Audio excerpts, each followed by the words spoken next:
Parfait. Donc, bonjour, mesdames et messieurs, bon matin. Bienvenue à notre séance aujourd'hui. Parlons du cannabis. Aujourd'hui, vous êtes avec les programmes de sensibilisation des jeunes au cannabis, mis en œuvre par le YMCA et fondé par Santé Canada. Moi, je m'appelle André Sarissa et je suis le coordonnateur régional pour la Colombie-Britannique de ce projet national. Je vais prendre un moment pour reconnaître que je vous rejoins aujourd'hui et que j'habite et je travaille dans le territoire non cédé traditionnel des peuples Squamish, Musqueam et Tsleil-Waututh. Et je reconnais l'importance de continuer à accroître mes connaissances sur les cultures passées et présentes pour améliorer mes relations en harmonie avec eux. Et du coup, aujourd'hui, je suis rejoint avec mon collègue Steve. Bonjour Steve, comment tu vas? Ah oui, merci. Je m'appelle, tu dis, je m'appelle Steve Keller et je suis le développeur des programmes bilingues par le programme et je suis par Ontario, à Peterborough. Et merci encore, Andreas. Oui, je suis content qu'on fasse cette séance ensemble aujourd'hui. Donc, je vais commencer à partager mon écran et on va démarrer notre séance. Donc, est-ce que tu peux voir mon écran? Oui. OK, génial. Donc, aujourd'hui, pour notre présentation, on va couvrir le sujet suivant. On va apprendre un peu qu'est-ce qu'est le cannabis dans le centre de la conversation au milieu de cannabis à titre récréatif au Canada. On va apprendre un peu quelles sont les méthodes de consommation de cannabis chez les jeunes au Canada et quelles sont quelques stratégies pour réduire les risques et les méfaits associés à la consommation de cannabis. Et enfin, on va finir par apprendre un peu plus où peut-on trouver de ressources et du soutien dans notre milieu. D'accord? Donc, avant qu'on commence, je vais juste prendre un petit moment pour vous informer qui sommes-nous en tant que le programme de sensibilisation des jeunes au cannabis. Nous sommes un programme qui est basé sur 3 préceptes principalement. Le premier, c'est que nous sommes neutres vis-à-vis au cannabis, c'est-à-dire que nous ne portons pas de jugement de valeur, mais en même temps, nous n'encourageons pas non plus l'utilisation du cannabis pour les personnes âgées de moins de 25 ans.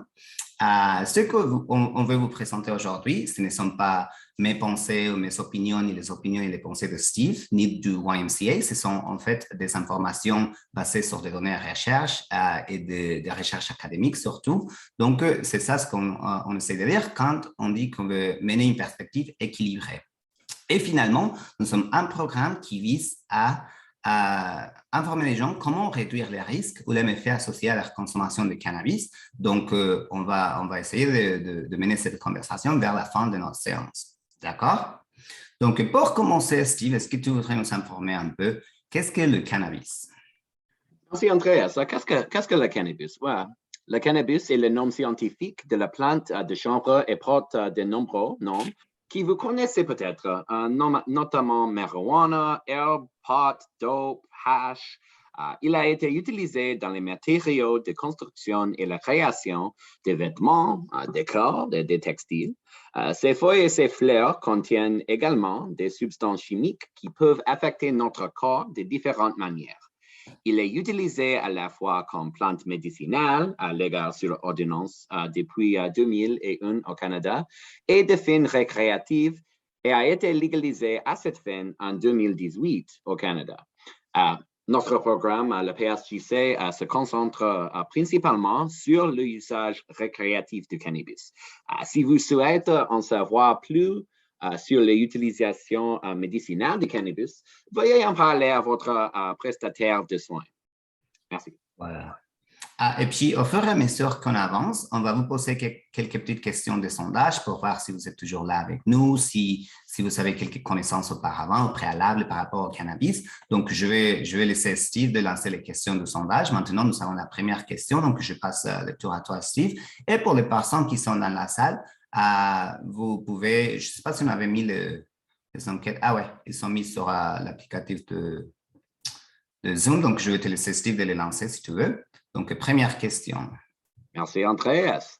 La substance chimique du cannabis connue pour changer notre façon de penser, d'agir et de ressentir, est-ce que c'est le tétrahydrocannabinol ou THC ou est-ce que c'est le cannabidiol ou CBD?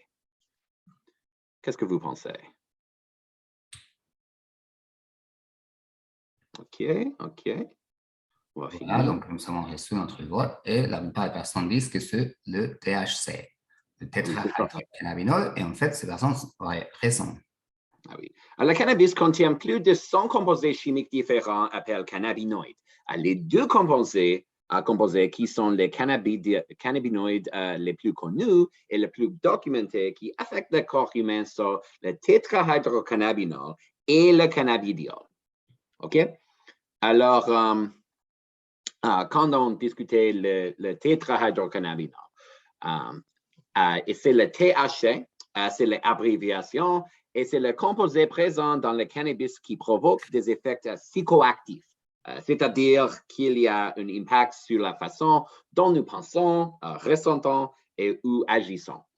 En général, un produit ayant un niveau plus élevé de THC aura des effets plus importants sur l'esprit.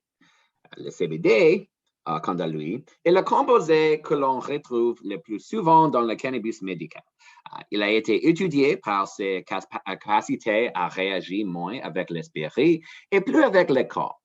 Les gens peuvent souhaiter utiliser le CBD pour traiter l'anxiété, aider à dormir, diminuer la douleur chronique de l'arthrose, par exemple, ou pour réduire la douleur liée à des problèmes de santé graves tels que le VIH ou SIDA ou le cancer.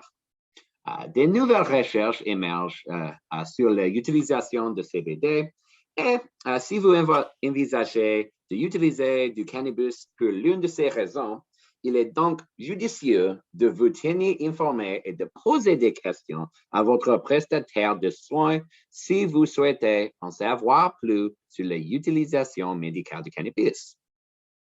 Merci beaucoup pour ça, Steve. Et puis après, nous aurons encore une autre question de sondage. Donc, je te laisse pour la lire. Merci. La deuxième question. Quel groupe rapporte la prévalence la plus élevée de consommateurs de cannabis au Canada? Est-ce que c'est les jeunes à âge 15 à 24? Est-ce que c'est les jeunes adultes à les âges 25 à 44? Est-ce que c'est les adultes à âge 45 à 64? Ou est-ce que c'est les personnes âgées, alors à les âges 65 et plus? OK, donc je vois qu'on a mis des réponses sur l'enquête et la plupart des personnes pensent que c'est les gens adultes âgés de 25 à 44 ans. Je remarqué que cette question a quelques petites nuances que je voudrais souligner à ce moment. Donc, principalement, ce sont les gens, la population des personnes âgées entre 15 et 24 ans qui comporte le plus grand nombre d'utilisateurs de cannabis. Mais en même temps, les personnes qui sont entre l'âge 25 et l'âge 44, ce sont les personnes qui, peut-être que leur groupe en tant que personne est un peu moins nombreux, mais ce sont les utilisateurs les plus fréquents de cannabis. C'est-à-dire que peut-être les personnes entre 25 et 44 sont des personnes qui en consomment tous les jours ou beaucoup de fois par semaine. Alors que même s'il y a beaucoup de jeunes 15-24 qui en consomment, ils ne rapportent pas la même le même taux d'utilisation. Et ce sont les personnes âgées de 65 ans et plus qui ont augmenté leur consommation de cannabis le plus qu'aucun autre ou que tout autre groupe après la légalisation du cannabis à titre récréatif il y a 3 ans. Mais ce qui concerne les étudiants, en fait, c'est vraiment intéressant le taux d'utilisation pour les étudiants entre la 7e et la 12e année autour du Canada et pour la première et la 4e année du secondaire au Québec. On voit en fait que les taux d'utilisation sont assez bas dans la 7e année, c'est 2,40% et que ça augmente en raison d'âge et en raison de l'année scolaire, tout au niveau de la 12e année où le taux d'utilisation c'est 37,70%, qui est quand même un peu plus élevé, ou beaucoup trop élevé en comparaison à la 7e année, mais quelque chose que nous voulons souligner vraiment très souvent à chaque fois qu'on fait cette présentation avec des personnes jeunes, c'est la plupart des personnes jeunes ont cette idée que bon, moi je vais consommer du cannabis parce que tout le monde le fait. Mais en même temps, on voit que c'est 37% de la population, ce n'est même pas 40%, ce n'est même pas 50%, donc ce n'est même pas la moitié des étudiants ou de jeunes personnes dans les milieux scolaires qui consomment du cannabis, et c'est quelque chose de vraiment important à souligner. Et en fait, on voit que même si le taux de consommation, ce n'est pas zéro, mais que pas forcément tout le monde en consomme au niveau scolaire, il y a quand même différentes raisons pour lesquelles les personnes ou les jeunes choisissent de consommer du cannabis. Voilà, donc, et comme je vous ai dit au début de la présentation, ce n'est pas mes opinions ou mes pensées ici, mais ce sont des informations qui viennent des données de recherche. Et donc, un groupe de jeunes personnes qui mènent des recherches sur le loi concernant l'utilisation de substances illégaux au Canada. Ils ont fait une recherche et ils ont trouvé en fait que les raisons que les gens offrent sont les suivantes. Tout d'abord, le plaisir. Donc, certainement, si consommer du cannabis n'avait pas un élément de relax ou de détente, les personnes ne le feraient.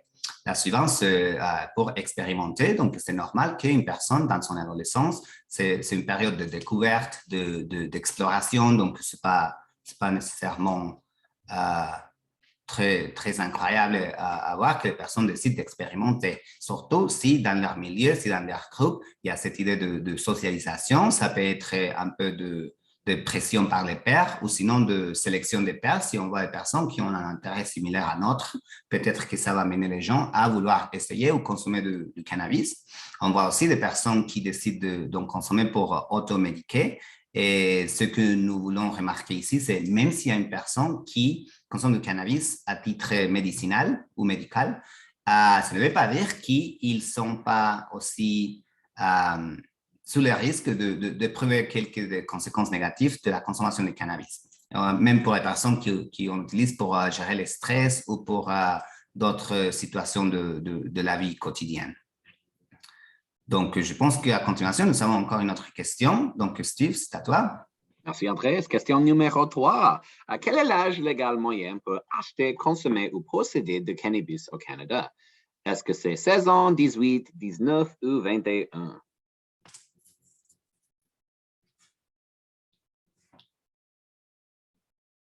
OK. On voit que la réponse la plus répandue, c'est 19 ans. Steve, tu en penses quoi? C'est correct. La réponse est 19 ans. Toutefois, en Alberta, l'âge légal est de 18 ans et au Québec, il est 21 ans. Le Québec a fait passer l'âge légal de 18 à 21 ans en évoquant les effets du cannabis sur le cerveau des adolescents. Alors, les jeunes doivent connaître l'âge légal, leur province pour acheter, consommer ou transporter du cannabis. Au Canada, une infraction sur 8 à la loi sur le cannabis concerne la possession par des jeunes mineurs de plus de 5 grammes de cannabis. Alors, on va continuer. Avec la loi sur le cannabis, les Canadiens n'ayant pas l'âge légal dans leur province ne peuvent pas posséder de cannabis. S'il est moins de 5 grammes, on va peut-être regarder les amendes, saisie de cannabis, notification opérante, mais s'il est plus de 5 grammes, c'est la possibilité à condamnation en vertu de la loi sur la justice pénale pour les adolescents.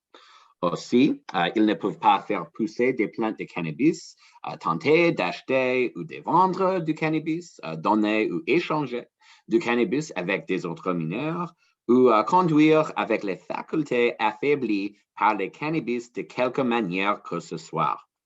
Et c'est pour les adultes. Les Canadiens d'âge majeur ne peuvent pas posséder plus de 30 grammes de cannabis illicite en public.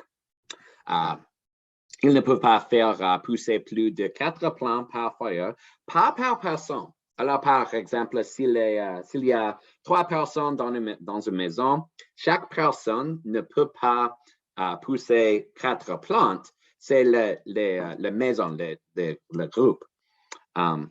Ils ne peuvent pas acheter, vendre ou donner du cannabis à un mineur, utiliser un jeune pour commettre une infraction liée au cannabis. Et finalement, ils ne peuvent pas conduire avec des facultés affaiblies par le cannabis, comme les jeunes, mais ils ne peuvent pas être sous les effets en supervisant un conducteur en apprentissage.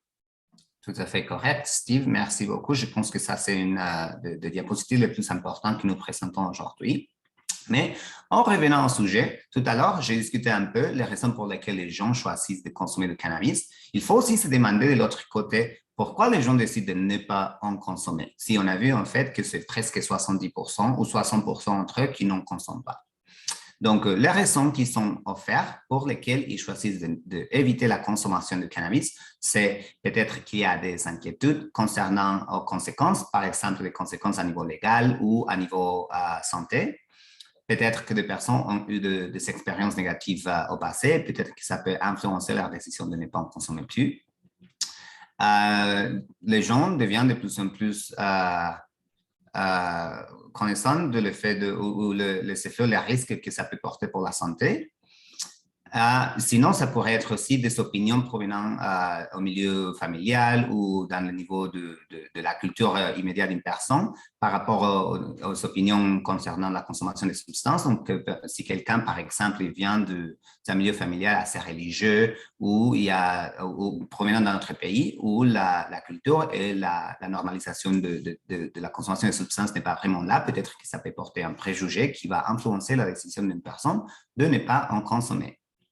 Il y a certainement beaucoup de jeunes qui sont tout à fait, qui manquent complètement l'intérêt et qui ne sont pas du tout tentés à essayer. Et il y a quand même un groupe de personnes qui disent que même à ce jour-ci, 3 ans après la légalisation du cannabis à titre récréatif, il reste quand même un peu de stigme. Donc, la stigmatisation, le fait d'approprier des croyances négatives envers une personne sans se baser sur des idées préconçues, ça peut aussi avoir un effet pour lesquels les personnes évitent de consommer du cannabis. Okay? Et si on veut explorer un peu en détail quel peut être quelques risques pour la santé ou pour la vie d'une personne jeune, je vais noter ici 3 choses importantes. Première place, une personne qui a avant l'âge de 25 ans, qui consomme du cannabis, est exposée au risque un peu plus profond pour la consommation de THC qu'une personne dont le cerveau est déjà complètement développé. Donc, certainement, il y a beaucoup de facultés qui peuvent influencer la performance au niveau scolaire, au niveau travail d'une personne, parce que beaucoup de facultés dont on a besoin dans notre cerveau sont affaiblies par le cannabis. Donc, pour les personnes qui choisissent de consommer du cannabis, on recommande de limiter ou d'éviter l'utilisation à des moments qui exigent de la concentration et de l'attention. Donc, nous ne sommes pas un programme qui dit consommer ou ne consommer pas, mais c'est un programme qui veut offrir les jeunes du choix. Vous voyez? Donc, c'est de dire, il faut que vous décidez pour vous-même quand c'est une bonne idée ou quand ce n'est pas une bonne idée de consommer du cannabis. Et puis, la troisième chose que je voulais remarquer ici, c'est que pour certaines personnes, ça peut porter des difficultés relationnelles dans leur milieu avec des amis, avec la famille, parce que peut-être la consommation de substances psychoactives peut entraîner des problèmes s'il y a des personnes dans notre vie qui s'intéressent à nous et qui remarquent que peut-être que ça ne marche pas trop bien et peut-être que ça peut pousser de combler un peu les relations. Donc, pensez à ce qui vous rend dehors, parlez-en à un ami ou sinon à un être cher ou un professionnel si vous avez besoin de soutien, si vous êtes prévu une situation difficile dans votre vie et que vous essayez de la cacher, disons, un peu en utilisant du cannabis. OK? Donc, on continue. Steve, est-ce que ça va pour toi si tu expliques les différentes méthodes de consommation de cannabis au Canada? Absolument. Le cannabis peut pénétrer dans les organismes de différentes manières. Alors, par exemple, la première méthode, c'est vapoter. Le deuxième, c'est le dabbing. Et qu'est-ce que c'est le dabbing?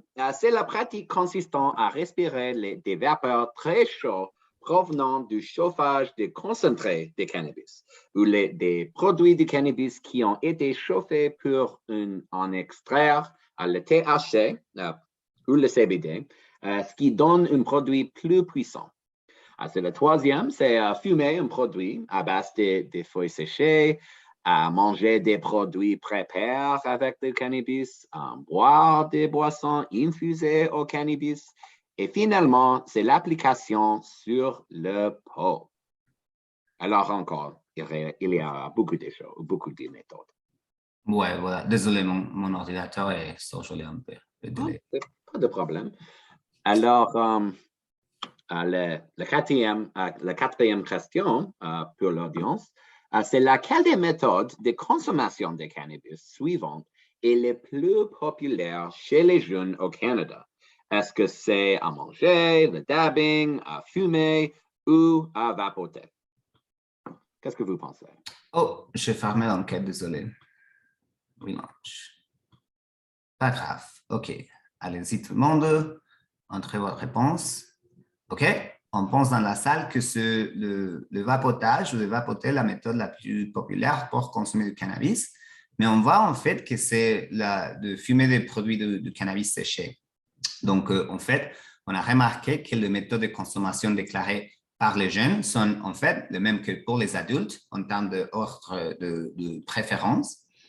Et on voit en fait que les produits de cannabis séché ou sinon le produit qu'on fume sont les plus populaires, suivis par les comestibles. En troisième place, le produit vapoté, même s'ils ont acquis une popularité assez forte dans les milieux scolaires ou avec les jeunes. C'est une question de perception, mais on voit qu'à la fin, au niveau statistique, ça c'est le produit fumé qui porte la première place en termes de popularité.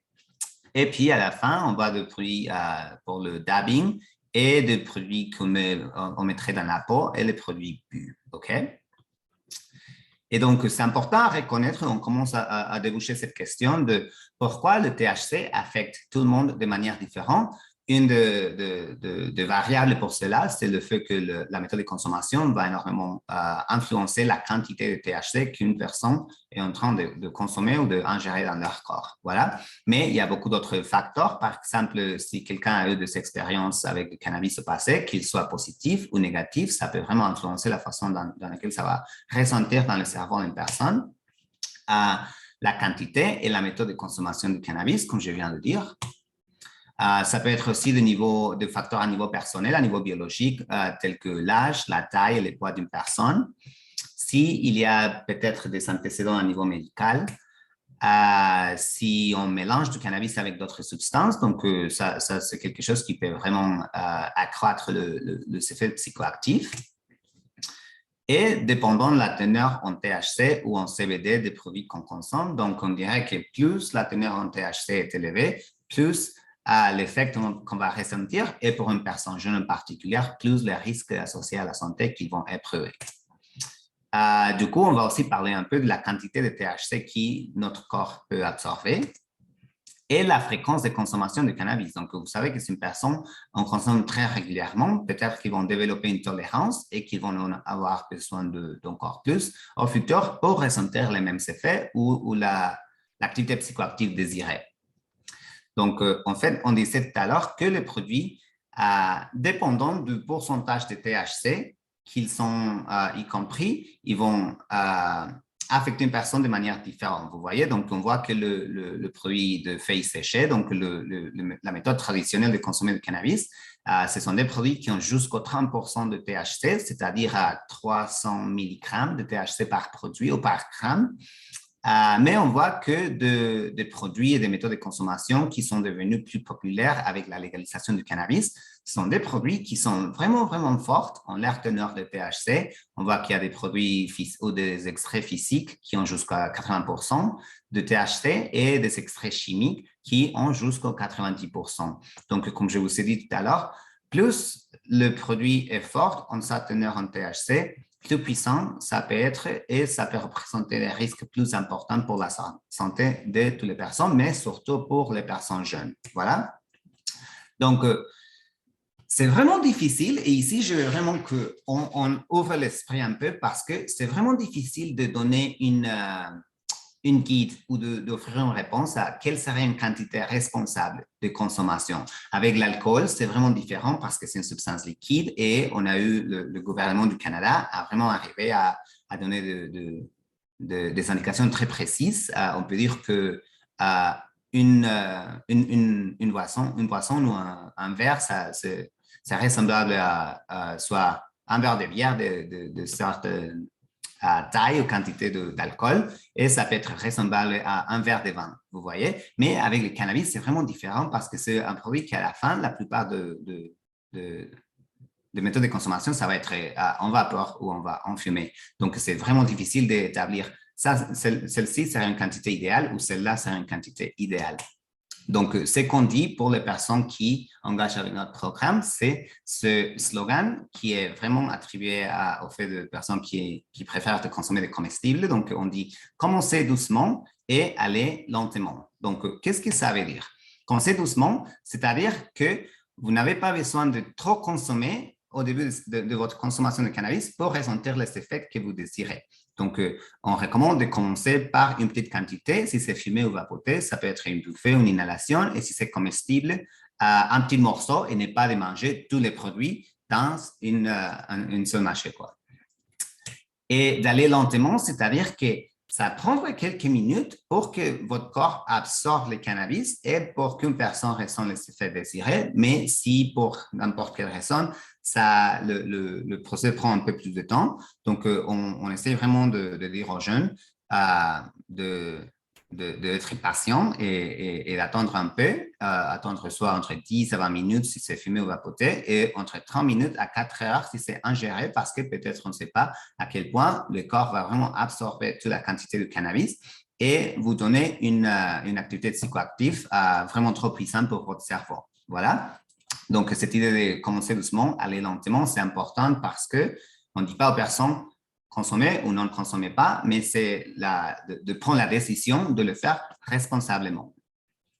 Et en fait, on va voir qu'il y a un autre facteur qui affecte énormément la façon ou la quantité de THC que notre corps absorbe.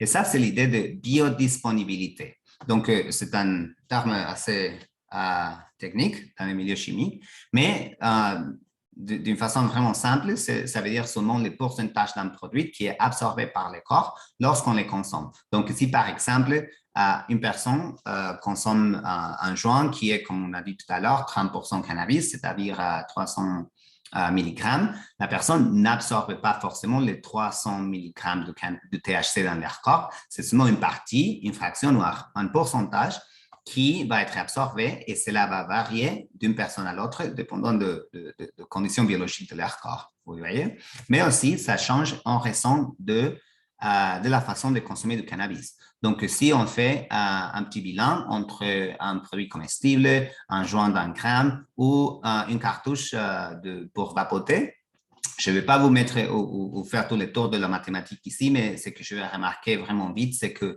les comestibles, quand on consomme du cannabis par un comestible, c'est seulement 4%. Je ne sais pas si vous voyez mon sourire. C'est seulement 4% de THC qui est absorbé par le corps, entre 4 et 12% en fait. Mais si on consomme du cannabis séché, de feuilles séchées, ça peut être entre 25% ou 27% de taux d'absorption. Et pour les produits, les extraits chimiques, ça peut être vraiment entre 30% et 60%. C'est-à-dire que, je ne vais pas vous faire toute la mathématique ici, mais si une personne consomme un comestible de 300 mg de THC, qui serait en fait un produit illicite parce que la limite, c'est 10 mg, la personne absorberait jusqu'aux 36 mg de THC et ça augmente à 81 mg de THC pour le joint et ça vraiment augmente à 540 mg de THC si une personne consommait toutes les cartouches d'une vape. OK?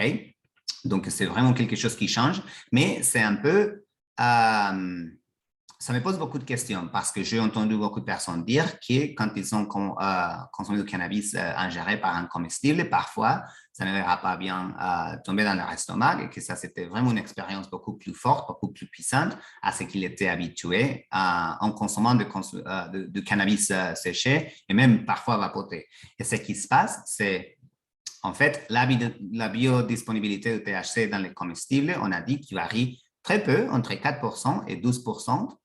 Mais ce qui se passe, c'est quand on consomme du cannabis par voie orale ou manger, c'est notre foie qui va processer le chimie et qui va convertir le THC dans une autre molécule de THC qu'on appelle le 11-hydroxy-THC. Et ces molécules, en fait, je vais vous prendre par cette...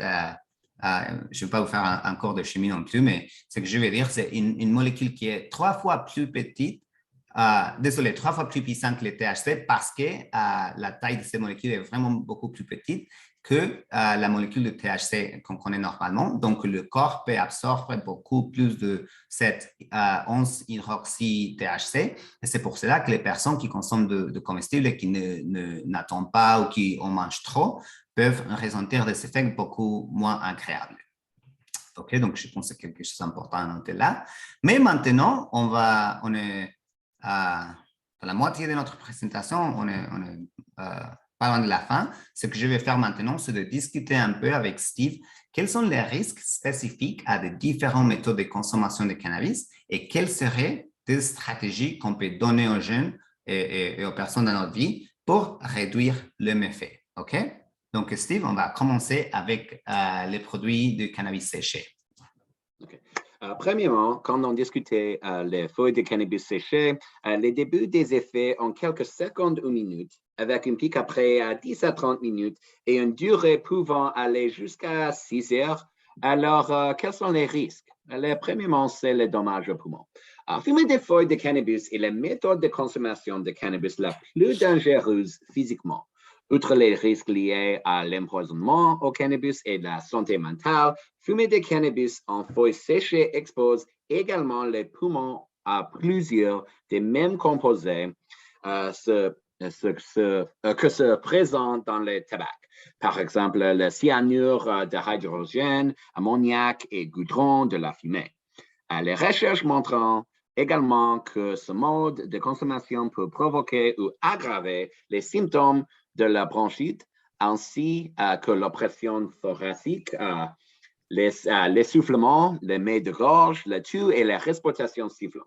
Le deuxième, c'est juste l'exposition à des fumées toxiques, les certains pipes ou pipes à eau.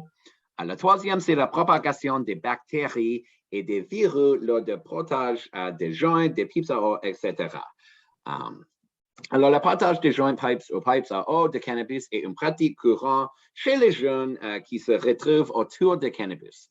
Cependant, cela augmente également le risque de contracter les maladies transmissibles par des bactéries et des virus transférés par la salive. Par exemple, le mononucléose, bouton de fièvre, les rhumes, les grippes ou COVID-19, par exemple. Alors, Andreas, comment est-ce qu'on va réduire le risque ou comment est-ce qu'on peut réduire les risques? Oui, tout à fait. Donc, suite à l'explication qu'il t'a donnée, donc, je dirais qu'on peut conseiller les personnes de limiter l'utilisation des produits inhalés, c'est-à-dire une personne n'a pas besoin de fumer tout un joint. Ils peuvent prendre seulement une ou deux inhalations et peut-être que ça va leur donner l'effet désiré. Pour les personnes qui décident d'utiliser des pipes à eau, ou comme on appelle en anglais le water bombs, c'est important de les garder, que ce soit en première place, de préférence en matériel vert ou acier ou en cuivre, mais pas en plastique ou en acrylique parce que ça peut porter de fumée toxique non désirée que les personnes ne sont pas au courant qu'ils sont en train de consommer. Et aussi, je pense que c'est vraiment important de vraiment le nettoyer, essuyer et désinfecter le pipe à eau parce qu'il y a pas mal de personnes que j'ai vues dans le passé qui peut-être qu'ils ne changent pas l'eau régulièrement ou qu'ils ne font pas un bon travail à l'essuyer. Donc, ça peut devenir un milieu pour la reproduction des bactéries et des choses que va enfin finir par fumer, quoi. Aussi, je dirais éviter de partager quelque chose que vous passez par la bouche et consulter un médecin si nécessaire. On va voir que cette stratégie est là pour toutes les méthodes et ce n'est pas qu'on va être vraiment répétitif, c'est le fait que la plupart des fois, les jeunes personnes ne se sentent pas à l'aise pour demander de l'aide s'ils sont dans une situation où ils sont peut-être trop consommés ou si leur ami n'est pas dans un bon état parce qu'ils pensent qu'ils vont être un problème alors que le service médical sont là seulement pour la santé, ce n'est pas pour réprimander quelqu'un. OK, Steve, et si on parle de comestibles, combien de temps ça prend pour ressentir les effets? Quels sont les risques? Tu nous dis quoi? Okay, merci. Les comestibles, c'est différent à les autres. Par exemple, les effets se manifestent entre 90 minutes à 2 heures avec un pic après 4 heures, mais les effets peuvent durer jusqu'à 24 heures. Alors, quels sont les risques? Premièrement, c'est l'intoxication par le cannabis et hospitalisation ou peut-être l'empoisonnement. Qu'est-ce que c'est?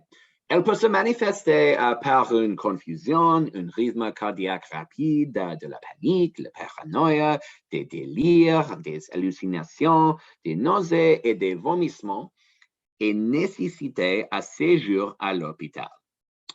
Deuxièmement, c'est des teneurs en THC imprévisibles si vous fabriquez des comestibles à la maison ou si vous l'achetez également. Troisième, c'est consommé à jeûne. Et finalement, les ingestions accidentelles par des jeunes enfants ou les animaux domestiques. C'est comme tu as parlé, comme tu as expliqué. Alors, avec toutes ces informations encore, comment est-ce qu'on peut réduire les risques avec les comestibles? Donc, ce que je recommanderais aux jeunes, en fait, c'est de tenir compte des allergies alimentaires. Donc, tout à l'heure, on a montré une diapositive avec une photo d'un brownie avec de noix. Donc, je pense que c'était fait exprès pour montrer que ça est vraiment un produit comestible qui ne tient pas vraiment compte des allergies alimentaires de quelques personnes. Je recommanderais ici aussi de fixer des limites d'attendre entre 30 minutes et 4 heures entre des bouchées et de manger un repas avant de consommer un comestible. C'est la même chose que quand on consomme de l'alcool dans son estomac vide, ça devient beaucoup plus puissant. Et la dernière, c'est veiller que le comestible soit stocké en toute sécurité, hors de la portée des enfants et des animaux domestiques, parce que ces produits sont vraiment, ça peut ressembler à un brownie, un petit gâteau ou quelque chose qu'un enfant pourrait manger accidentellement sans savoir que c'est un produit contenant du THC, même pour un animal domestique. Donc, c'est important de le garder hors de la portée des enfants et des animaux. OK, on change vers le vapotage. Oh, tu es en mute. C'est comme des feuilles de cannabis séchées. De vapoter du cannabis débute des effets en quelques secondes ou minutes avec un pic après 10 à 30 minutes et une durée pouvant aller jusqu'à 6 heures. Alors, quels sont les risques? Premièrement, le fait de chauffer, d'inhaler peut provoquer des maladies pulmonaires. Le vapotage de cannabis peut avoir de graves conséquences sur la santé mentale en raison de l'éventail extrême de sa teneur en THC, jusqu'à plus de 90%. Ce large éventail peut rendre l'utilisation des vapes très risquée, surtout pour les nouveaux utilisateurs. Si une personne ne sait pas quelle quantité de THC contient une cartouche de vape, cela peut entraîner un empoisonnement de cannabis ou d'autres méfaits liés au cannabis. L'enquête canadienne sur le cannabis, le ECC de 2020, a également révélé que 35,5% des jeunes âgés de 16 à 19 ans déclarent rechercher spécifiquement des produits à plus forte teneur en THC et que 31% des adolescents âgés de 16 à 19 ans déclarent n'avoir aucune idée de la quantité de THC contenue dans les produits qu'ils utilisent. Le deuxième risque, c'est les toxines provenant des matériaux de certains dispositifs de vapage. Alors, la première recherche ont suggéré que le vapotage ne causait pas de dommages aussi graves aux poumons que le fait de fumer des feuilles de cannabis séchées, en raison des températures de chauffage plus basses. Le fumer en vaporisateur ne devient pas aussi chaude que celle d'une dab ou d'une feuille séchée, donc certaines des carcinogènes ne sont pas présentes dans la fumée d'un vaporisateur. Cela ne signifie pas que les vapes ne peuvent pas nuire aux poumons. Des recherches menées en 2019 à 20 ont montré que diverses maladies pulmonaires liées aux poumons en Amérique du Nord sont directement liées au jus de vape, notamment la pneumonie et la bronchite.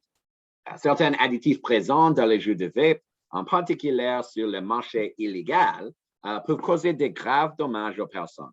L'acétate de vitamine E, un additif qui donne du goût au jus de vape, a été lié à de graves maladies pulmonaires, dans une étude réalisée en 2020 aux États-Unis. Si la vitamine I est un produit naturel, considéré comme sain à consommer, le fumet n'est pas considéré comme une option sûre. En outre, on a constaté que les jus de THC illégaux contiennent également de la nicotine, la substance chimique du tabac liée à la dépendance. Et finalement, c'est les brûlures causées par le dispositif de vapotage. Alors encore, Andreas, comment est-ce qu'on peut réduire les risques? OK, donc c'est comme on recommande aux jeunes, pour les personnes, surtout les personnes qui sont des nouveaux utilisateurs de cannabis et les personnes âgées de moins de 25 ans. On dit que nous ne sommes pas un programme qui dit faites ça ou ne faites pas ça, mais ici, on veut vraiment souligner le message que les personnes avant l'âge de 25 devraient vraiment éviter, si possible, le vape, en particulier celle de marché illégal. Et en plus, quelque chose que je vais vraiment noter ici, qui passe sur la diapositive, c'est le fait que beaucoup de ces produits sont vraiment nouveaux. Donc, on ne connaît pas forcément les risques à long terme. Donc, c'est quelque chose que je dis aux jeunes à chaque fois que je fais cette séance, cette présentation avec des jeunes à niveau scolaire. Je leur dis, ne vous mettez pas dans la situation où vous êtes le sujet d'expérimentation de compagnies qui font ou qui manufacturent ce produit. Pour les personnes qui décident d'utiliser de vape pour vapoter, on recommande de mettre le niveau de chauffage dans les plus basses possibles parce que cela va éliminer, ou pas forcément éliminer, va réduire énormément les risques que ça peut porter pour la santé d'une personne. Et en plus, le fait d'attendre entre 10-20 minutes entre chaque bouffée parce que ce sont des produits que beaucoup de personnes disent assez souvent. En fait, je ne les ressens pas. Je sais que c'est plus fort que de fumer un joint, mais en fait, je ne les ressens pas et donc je continue à vapoter jusqu'à ce qu'un point où je vraiment le ressens et après, c'est trop pour moi. Donc, c'est quelque chose que je recommande aux gens assez souvent de vraiment se donner de l'espace pour attendre et pour ne pas le faire ou de vraiment se rappeler de commencer lentement et d'aller aller doucement. Voilà. Et dernière méthode de consommation, le dabbing. Steve?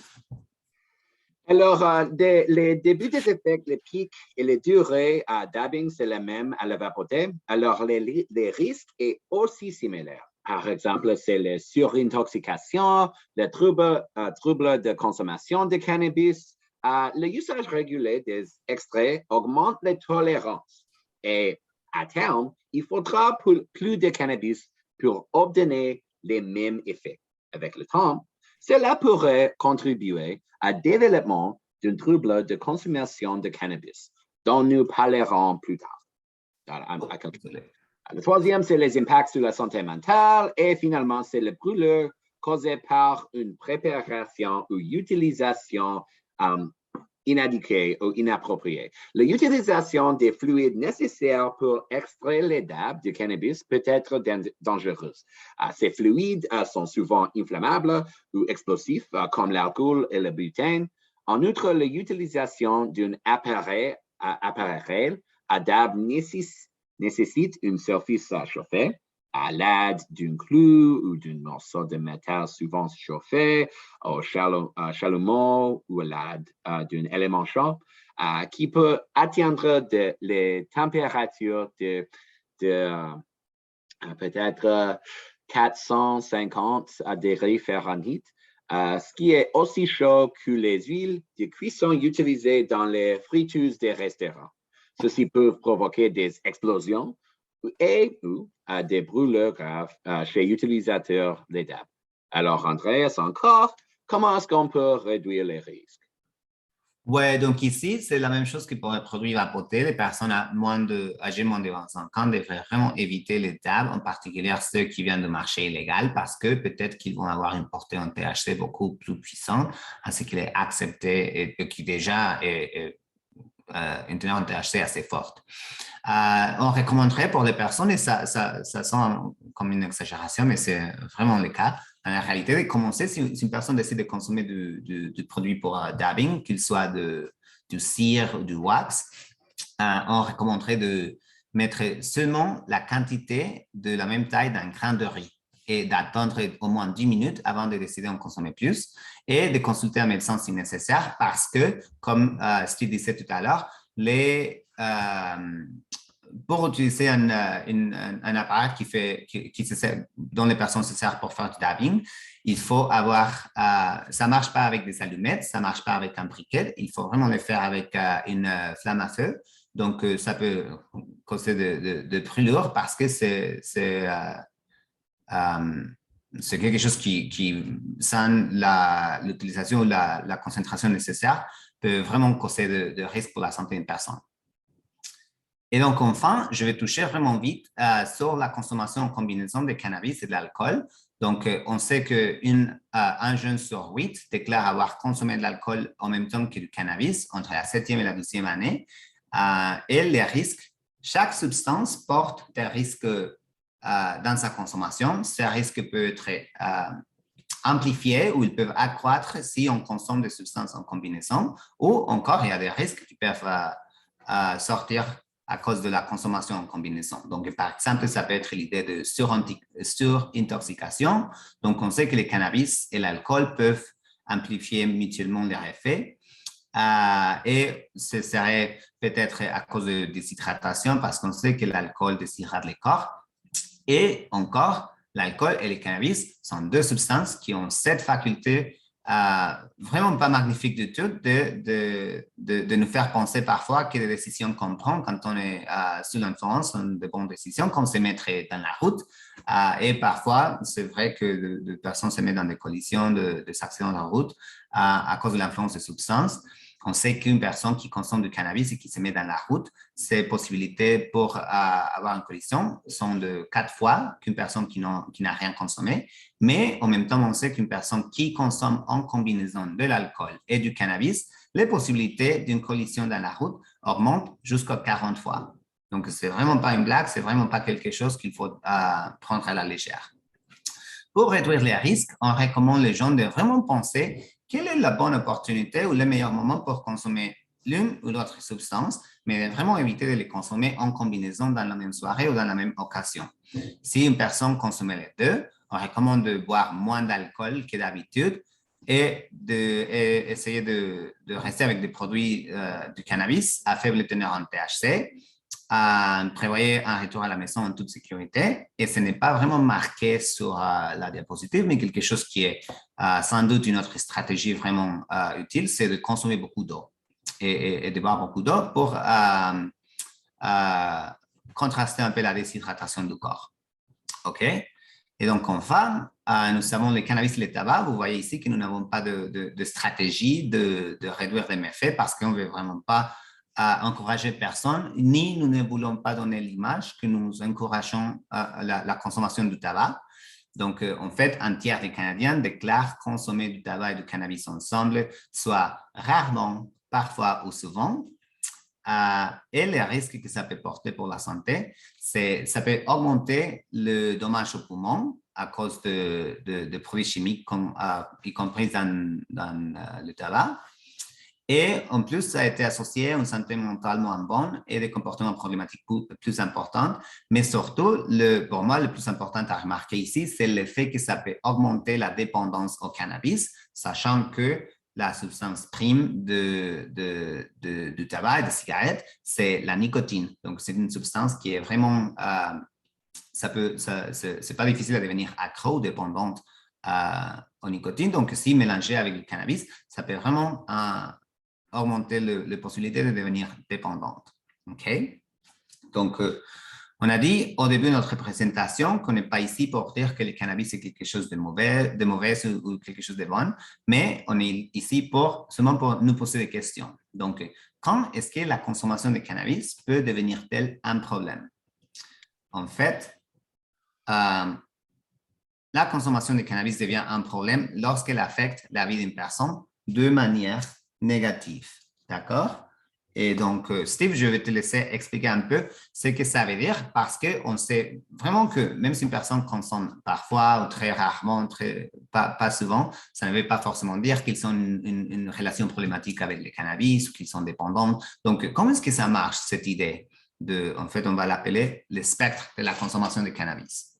Merci, André. Dire que le cannabis est ou n'est pas un problème n'explique pas clairement le sujet. Pour la plupart des personnes qui consomment du cannabis, l'usage du cannabis n'évolue pas vers un usage problématique. Cependant, il est possible que la consommation de cannabis devienne un problème, ce qui se produit lorsqu'une personne subit des conséquences négatives en raison de sa consommation ou en ligne avec celle-ci. Alors, la consommation de cannabis se situe sur un spectre. Les gens peuvent choisir de ne pas consommer de cannabis et c'est aucun effet négatif. Même s'ils choisissent de consommer du cannabis, cela ne signifie pas automatiquement qu'ils connaissent des problèmes ou une dépendance liée au cannabis. Par exemple, s'ils ont fixé des limites, désignation d'un conducteur, et puis après ça, c'est l'utilisation risquée ou problématique. C'est le point comme la consommation, c'est régulière de cannabis. La personne commence à affecter les relations, l'école ou le travail, peut-être perdre de l'intérêt pour d'autres activités. Et à ce point, c'est plus des effets négatifs. Et finalement, le point comme on peut peut-être voir un usage dépendant ou le trouble de consommation de cannabis. C'est le point quand la consommation de cannabis ressemble moins à un choix. Le cannabis comme principale stratégie d'adaptation, peut-être enfreindre la loi ou attirer des ennuis, ou risque accru des effets physiques et psychologiques. Ce qui est important de comprendre, c'est que les gens peuvent se déplacer d'un côté ou l'autre de ce spectre. Symbolisé par l'utilisation d'une image de rue à double sens et de rond-point. Et que l'évolution vers un trouble de consommation de cannabis n'est pas garantie pour tout le monde. Et aussi, plus important, il n'est jamais trop tard ou trop tôt pour chercher du soutien et en savoir plus sur le cannabis, les risques et les modes de vie sains. Tout à fait. Quelque chose que je voudrais souligner aussi ici, c'est que accroître des connaissances vis-à-vis du cannabis, ça peut être pour aider quelqu'un, pour nous-mêmes ou pour des personnes dans notre vie qui peut-être consomment du cannabis mais n'ont pas l'intérêt de s'informer un peu plus. Donc, ça, c'est une bonne stratégie pour nous pour se tenir en contact avec des personnes qui on veut offrir du soutien. Donc, je pense que celle-ci est la dernière question de notre sondage. Donc, Steve, je te laisse la lancer. Question numéro 5, la dernière question. Alors, combien d'adolescents qui consomment du cannabis au Canada présenteront des signes de dépendance au cours de leur vie? Est-ce que c'est 1 sur 4, sur 6, sur 11 ou sur 20? OK, très vite là, on voit que c'est 1 sur 20, la réponse la plus répandue. Mais en fait, je veux noter que c'est 1 sur 6. Et en fait, on voit que ça serait 9% de la population, l'équivalent à peu près. 9% des personnes qui essaient de cannabis deviennent dépendants au cours de leur vie. Mais en même temps, désolé, je l'ai fait à l'inverse. Une personne sur 11 devient dépendante dans leur vie, mais si la consommation commence dans l'adolescence, ça devient une personne sur 6, ce qui augmente presque 50% la probabilité. Donc, quels sont les signes de la consommation problématique du cannabis? Donc, il y a quand même assez de signes. Donc, même si vous voyez 1 ou 2 chez vous, chez une personne auquel vous observez le comportement vis-à-vis du cannabis, ça ne veut pas forcément dire qu'immédiatement, ils sont un problème de dépendance. Mais si vous voyez plus en plus de signes apparaître au fur et à mesure du temps, ou que si vous voyez un signe spécifique se présenter vraiment très souvent, peut-être que c'est une bonne idée de réfléchir où on est vers sa consommation ou sa relation avec le cannabis. Voilà. Donc, ça peut être si ça apporte de conflits avec la famille, les amis au sujet de la consommation. Si quelqu'un finit par voler ou pour commettre une action illégale pour payer ou pour consommer du cannabis. Si la personne est incapable de se concentrer sur sa responsabilité au moment qu'il y a du cannabis. Si la personne décide de consommer plus de cannabis au fil du temps pour ressentir les mêmes effets, on a déjà parlé sur ça, l'idée de développer une tolérance. Si une personne utilise très régulièrement dès un âge vraiment jeune, si une personne n'est pas possible d'arrêter ou de réduire son utilisation malgré avoir l'intention de le faire. Donc, si par exemple, je me mets des règles et je dis je ne vais pas en consommer jusqu'à la fin de semaine ou je ne vais pas le faire avant un jour, j'ai un rendez-vous tôt le matin et que je commence à rompre mes propres règles, ça peut être une invitation à réfléchir là où je suis vers ma consommation de cannabis. Pour les personnes qui sont de consommateurs quotidiens, ça c'est un autre signe peut-être de dépendance. L'utilisation comme forme majeure de récréation. Donc, je vois beaucoup de personnes qui disent ça peut m'aider à apprécier ou à profiter mieux des activités que j'ai faites pendant ma vie. Donc, je dis, si vous commencez à mélanger tout avec le cannabis, peut-être ça c'est une invitation à réfléchir. Si une personne passe de moins en moins de temps avec sa famille ou avec ses proches pour consommer le cannabis, ou s'il y a une perte d'intérêt sur d'autres activités pour lesquelles on était passionné avant.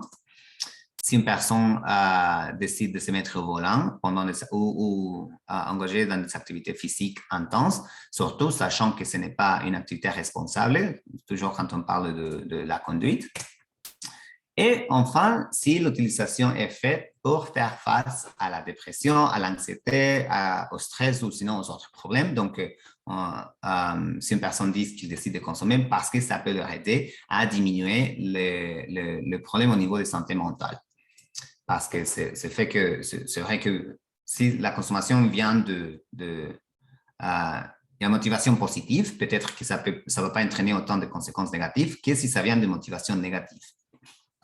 Et donc, on est ici jusqu'à la fin de notre présentation et on veut vous remercier pour votre temps aujourd'hui, pour nous avoir rejoints. On va vous laisser avec 2 dernières diapos où on va vraiment montrer vraiment vite où peut-on trouver des services de soutien qui sont gratuits et confidentiels, disponibles tout autour du pays. Donc, là où vous soyez dans les pays, cherchez sur la diapositive l'association ou l'organisme responsable dans votre province et nous vous invitons à engager avec eux. Nous sommes vraiment recommandés Kids Help Phone ou Jeunesse J'écoute en français, qui est un organisme charitable national autour du Canada qui peut contacter les gens, pas seulement les enfants, mais aussi les adolescents. Et je sais qu'ils ont ouvert leurs services pour les adultes pendant la pandémie aussi. Et c'est vraiment intéressant à engager sur leur site Internet parce qu'ils peuvent vous rédiger ou ils peuvent vous transmettre ou connecter avec de professionnels dans votre région ou dans votre communauté. Et pour les personnes jeunes, je pense que c'est vraiment cool le fait qu'on peut vraiment très facilement texter, connect au 68 68 68 et il va y avoir une personne qui va se connecter avec nous parce qu'on comprend que les personnes jeunes ne passent pas autant de temps au téléphone comme les adultes le font. Donc, je pense que c'est vraiment accessible et je recommande énormément. Donc, on peut avoir accès aux services par téléphone, par texto, soit en chat en ligne, en réseaux sociaux. Les personnes peuvent accéder à des réseaux éducatifs. Je dis toujours, s'il y a quelqu'un qui n'aime pas recevoir des présentations, donc ils peuvent acquérir le réseau et s'informer personnellement dans leur propre temps. Et sinon, ça peut aussi être l'engagement avec des programmes pour apprendre plus sur la santé, sur les bien-être et le bien-être. Et sinon, comme je vous ai dit tout à l'heure, comment apprendre à offrir du soutien au père ou à un membre de la famille. Et il y a aussi la possibilité d'avoir accès aux thérapies individuelles ou thérapies en groupe. Donc, ce sont des choses qu'on veut laisser les personnes.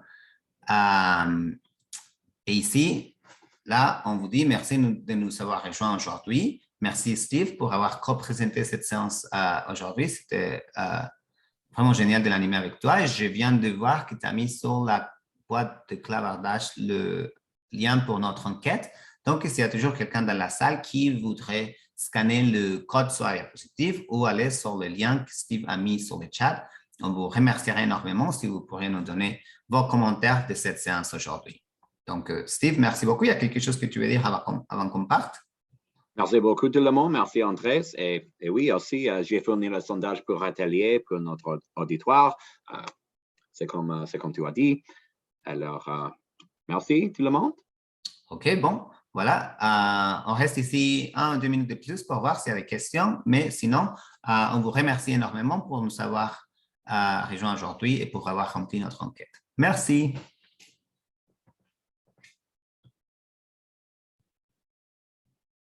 Je vais